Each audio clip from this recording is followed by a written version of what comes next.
Hello world, I'm Chris Pirillo, and I'm here to give you tips, guidance, information, and facts on how to get started with Android. And no, before you ask, I'm not Shrek and I'm not Greedo. I'm this guy. Only I'm not red and I don't have white eyes or a white mouth. And I also can't see. Okay, now I can.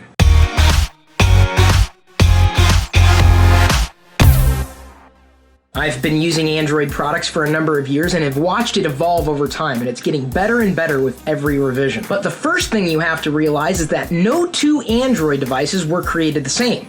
That's the power of the platform. One Android device manufacturer could design its device to be completely different than another's, and they could still run Android.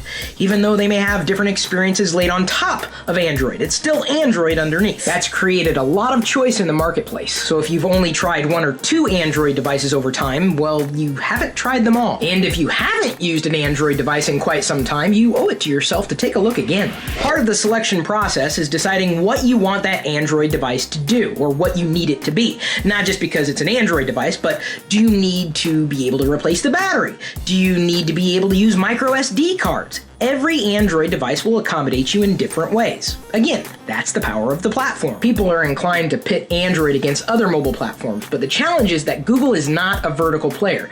The onus is on Google to get its products in front of as many people as possible. Android is one way. Android-powered devices come in a variety of shapes, sizes, colors, and prices. So you gotta kind of know what you're wanting before you can actually get it. But I'm guessing that once you know what you want, you're going to be able to get it. And much like it is with other brands, you don't have to love everything that Google does to love an Android device. But keep in mind that every Android device experience is different, intentionally. I know I kind of already said that, but I want to underscore it. You may be used to the device experience you've been having for quite some time that has nothing to do with Android, or maybe it does have to do with Android, it's just that there's a different Android experience out there. The one thing to keep in mind is never treat one device like it's another device. You can't expect one Android device to work exactly like another Android device when they're two completely different experiences on virtually the same platform. And the last thing you should do is slag Android for all the things it isn't. Treat it for what it is. Value it for what it is. You'll enjoy the experience a hell of a lot more. Dive into the settings. Tweak something new. Don't worry about screwing up your system because you can always reset it at some point. I mean, of course, you got to be careful about what you do when you're using something that's your primary mobile computing experience, but what I'm saying is just explore. Have fun. But slagging Android for what it isn't is kind of like slagging bacon for not being eggs. Most people are going to use their Android device as it was shipped to them. They're probably not going to be doing much tweaking, and that's okay too.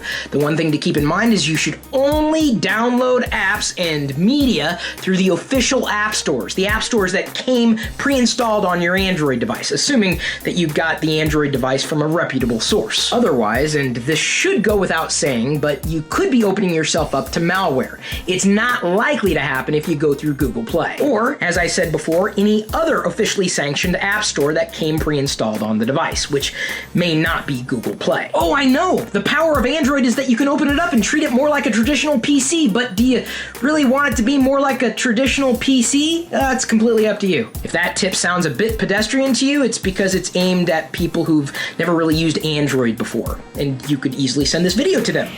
The last suggestion I'm going to make is to enable Android Device Manager. It's a service that Google provides that allows you to remotely track and wipe data from a device that's been lost or stolen. And trust me, it's something you will want to have toggled before you lose the device, because inevitably you might lose the device. Not that I've ever done that, but there's a possibility I could. This video was by no means a comprehensive set of tips. It was just designed to help you feel safer and better in moving forward with an Android experience. Today, if anybody else has any other suggestions they'd like to make to help people along the path of Android, feel free to leave a comment. And before I forget, I'd like to thank my patrons at chrispirillo.com for making this video possible in the first place.